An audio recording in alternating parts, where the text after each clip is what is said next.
불안한 당신에게 6번째 사례입니다. 이분은 사법고시 준비생이더라고요.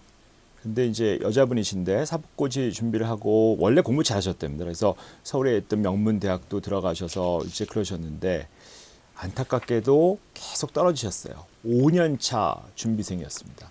그래서 이제 어머니가 홀어머니셨더라고요. 그래서 엄마한테 실망 안겨주는 게 너무 힘들고, 근데 3학년 때부터는 그냥 뭐 사법고시 그냥 올인하고 있어서 학교 졸업도 안 하시고 계속 뒤로 미루시면서 이제 계속 사법고시 보고 계셨는데, 뭐 홀어머니한테 생계를 의지하고 있는 상태고 근근히 아르바이트 좀 하고 계셨는데 결국 5번째 요번에도 떨어지신 거예요. 그래서 너무 힘들고 엄마도 실망하고 엄마의 기대에 부응 못하고 하고 있었는데, 근데 엄마가 이제 여기 뭐 사투리로 쓰셨더라고요. 내년에도 있으니까 너무 속상하들 말어 하고 그러셨던 거예요. 이 안에서 그 위로를 받고 좀 편해져서 식사를 하고 있는데 그때 또 공황을 겪으신 거예요. 아이고, 엄마가 난리가 나셨죠. 그래서 엄마 나 어떻게 하면서 이제 난리가 났는데, 사실은 이분 얘기를 들어보니까 이분이 고등학교 2학년 때부터 이런 어지럼증, 이런 공황과 유사한 증상을 있으셨더라고요. 얘기를 들어보니까 여기 잘 쓰셨는데, 뭐 고등학교 때 열심히 공부하고 계셨는데 아버지가 갑자기 어느 날 불의의 사고로 돌아가신 거예요.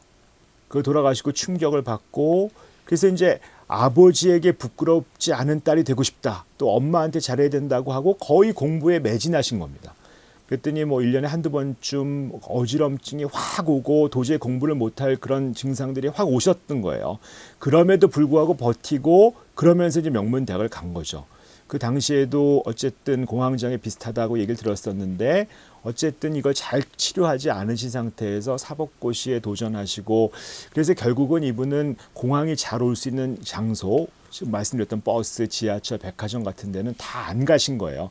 안 가시면서 공부만 하겠다고 하셨는데, 그리고 제일 계속 하는데 결과도 별로 좋지 않고 얼마나 힘드셨을까요? 엄마는 정말 늙어갖고 힘든 것 같은데 내가 공황장애 가지고 치료할 수 있을까, 뭐 살아갈 수 있을까, 이런 걱정들을 많이 하시다가 정말 엄마 뭐 걱정하고 있는데 뭐 환상에서 우리 아버지가 오셔가지고 아버지를 보는 그런 환상에 또 쓰러지기도 하시고 그러셨답니다. 엄마가 뭐 단 거 다 없다, 네 건강이 최고다, 사람이 몸이 먼저다 하면서 결국 다독거리면서, 그래 뭐 엄마 나 사랑하는데, 사실 이분이 마지막에 잘 쓰셨어요. 나는 불안으로부터 도망치기 위해서 공부를 했던 것 같다. 사실 공부가 제대로 될 리가 없죠. 그래서 이제 더 이상 이 삶을 피할 수 없다라는 걸 보고, 사실 엄마가 거친 세월을 남편 없이 홀로 살아왔던 것처럼 나도 일어나서 버티고 싶다. 그렇게 이제 수기를 마무리해 주셨거든요. 근데 결국 우리 정신과 선생님이 여기에 대해서 불안이라는 것들이 어떻게 발생이 되느냐 하는 것들을 잘 설명하면서, 불안이 결국 계속 피하기 때문에 더 나빠진다고 얘기했거든요. 정신과 선생님의 말씀에 의하면 그 프루이트 얘기를 여기 정신과 선생님 해주고 계십니다. 인간이 거의 자기가 기억하고 싶지 않은 기억들을 안 하려고 눌러놔요. 그럼 무의식으로 가잖아요. 근데 그게 어디 가는 게 아니죠. 소위 우리가 얘기하는 빙산의 그 밑점, 우리 위에는 의식이 있지만 밑으로 들어가 버리거든요. 그러면 결국 이분 같은 경우는 그 무의식이 언젠가 힘들 때는 튀어나올 수밖에 없습니다.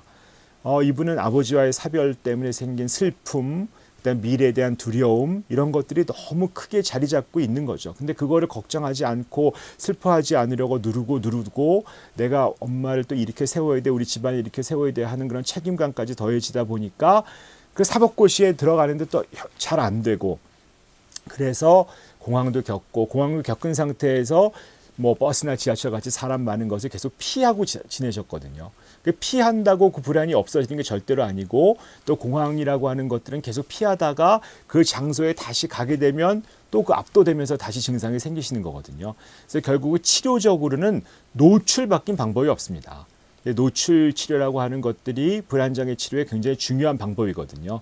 그래서 내가 조금 견딜 수 있을 만한 곳, 여기 가면 내가 100의 불안이 온다 하면 그 100 정도 센 불안이 오는 곳에 처음부터 가실 수는 없고요. 한 10의 불안이 오는 곳, 그로부터 시작을 해보는 거죠. 예를 들면 지하철을 타도 사람 많은 지하철을 못 타요, 처음부터는. 하지만 사람 없는 시간에 타고 오래 못 가시죠. 한 정거장만 가고 내리시는 이런 식으로 단계별 노출을 하는 거죠. 그래서 이 단계별 노출을 멈추지 않고 계속하는 게 좋다.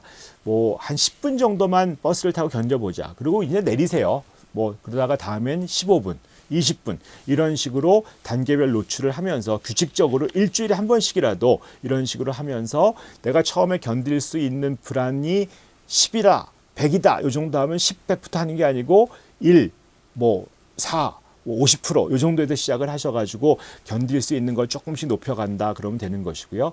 우리가 이거를 약간 걸음마 비슷하게 생각하시면 됩니다. 아이가 뛸 수 있는 건 아니잖아요. 처음부터 항상 넘어지고 하더라도 걸어보려고 하고 하면서 시작이 되는 거고 뭐 실패하고 그래도 넘어졌다고 해서 아이가 실패한 건 아니거든요. 이 걸음마가 결코 넘어졌다고 실패한 게 아닌 것처럼 공황에서의 어떤 불안에서에 대한 회피해서 빠져나와서 노출하는 거는 실패했다고 거기서 실패자가 되는 게 아닙니다. 내가 계속 도전하고 있는 굉장히 훌륭한 일을 계속 하고 있는 거거든요.